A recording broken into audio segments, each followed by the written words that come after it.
আসসালামু আলাইকুম। সমাধান মাসুদ মিয়াকুর পক্ষ থেকে আপনাদের সবাইকে স্বাগতম। এখন পর্যন্ত যারা আমার চ্যানেলটিকে সাবস্ক্রাইব করেননি, দয়া করে চ্যানেলটিকে সাবস্ক্রাইব করে সাথেই থাকুন।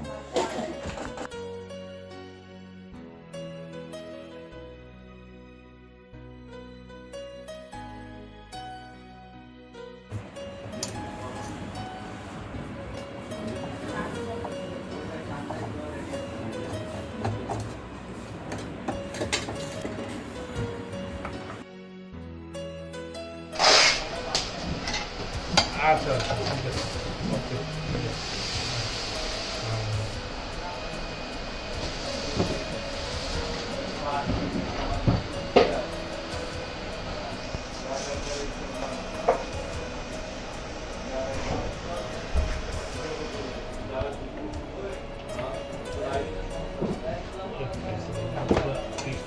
এটা ভুলমুখে মনে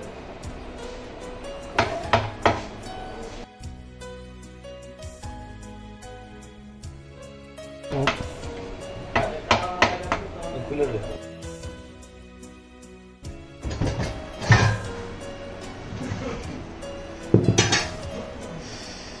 দেখেন অবস্থা।